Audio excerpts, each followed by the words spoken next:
Me. I'm only talking about my experience. Me. I ain't talking about nobody else's experience, but my experience growing up in Flint, Michigan, where I came up, and I literally graduated in class of 86. The whole auto industry was dying.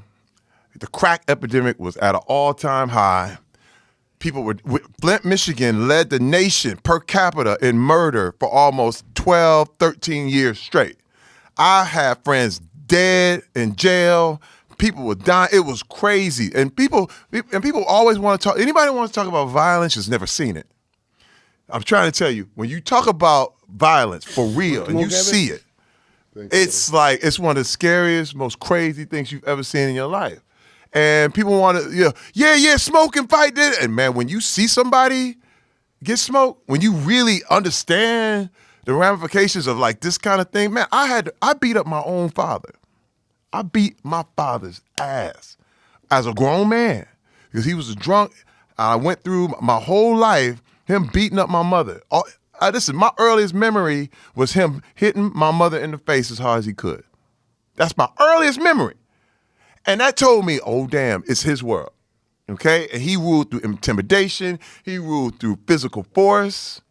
And we were scared of him, man. My whole life, I was scared of my father. I peed in the bed. I was 14 years old. Because I wake up, I didn't know what was going to happen. I'm still afraid of my father. I would never fight my father. Come on, man. I don't care, world champion, because I know he would shoot you. He would kill you. He would kill you. I knew that for a fact. I knew that as an adult, I was always respectful. He needed money. I would make sure I gave him money. I didn't want to be on his bad side. But see, I did the same thing. I was a pleaser. I was like, man, you want another beer? Here's another beer. You want this? No. Yes, sir. Yes, sir. But pull your pants up. My pants up, sir. No. But this is the thing. I became a grown man. And I said, look, I'm going to bring my family home. I'm going to bring my kids home for Christmas. I'd played in the NFL. I had done this thing. I said, listen, I'm going to bring my kids home for Christmas. I said, please, just don't act up. Just please. My kids have never seen it. My kids have never seen nothing crazy. Man, I bring them home. I'm out there hanging out with my wife and my kids. I'm hanging out with my wife. We about to go out. My kids are left them at home. Man, I get a call from my aunt. Oh, my God. He hit your mama in the face. He knocked her tooth sideways. He knocked her tooth loose. I said, what? Are you kidding me? Like, I spent my whole life trying to keep my kids out of this. And all of a sudden, I bring you home one time. I just ask you promise me you're not going to trip? And he just did that to show me he could do whatever he wanted to do. I said, take the kids to the aunt's house. I dropped my wife off at the aunt's house. I drove to the house. I went home. He was still there. I said, man, it's me and you. And I beat his ass for hours. Now, Mike, let me tell you something. What blew me away, though, I thought I would feel some satisfaction from that. I thought I would get some sort of release, and I got nothing. Man, look, I was sitting there like, this don't work, dog. This don't work. I got revenge. Wait, I got all the revenge I wanted. He was laying there talking about, do him, please. Because he an old man now. You know what I mean? And I'm going, all right, hey, man, all this beating people ass stuff, it don't work. I mean, when you look at the results of what happened, I was like, I was left emptier. I was just like him. And I was done. I said, you know what?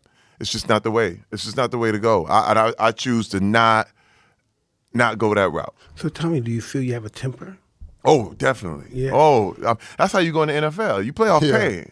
No You doubt. play off pain. I played 7 years on the NFL on pain. Straight up. I was angry. I was mad. And that's how allow you to put your head into anything. Me too. I did that with boxing. But was tricky. Then I finished boxing. That doesn't work in the real world. It doesn't.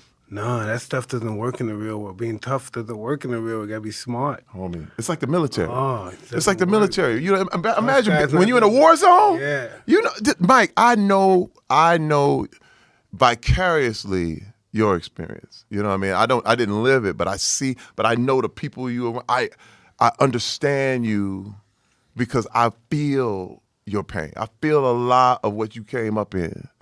And I understand how you became the best boxer who ever lived. I definitely understand it. But that shit don't work in the real world. No, not a little bit. Man, wait. First of all, I had so many things, man. I would yell. And listen, I never hit my wife.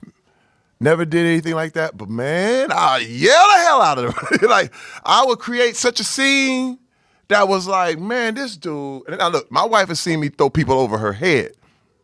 But then she was the one who told me, Terry, listen, we gonna lose everything. We gonna lose everything. I had a hairpin trigger. What you say, nigga? What you say? You know what I mean? That's all it took. And all of a sudden, I was snapping. And dude, listen, can I tell you something to you? I'm glad you didn't reach that level yet. See, I was that guy tripping, hitting people because they fucking with me too much for autographs. I fucking knock them out or something, I break their fucking jaw. Next thing, but know what? I started signing those checks, and that what broke my spirit. Oh, these niggas getting $4 million. I don't even know these guys. $8 million. I don't know these. Who are these guys? Just because I was stupid, I hit these guys, man. I had Pepsi-Cola commercials and all that stuff, man. Right. Now I became one of those crazy guys that scared of me and stuff.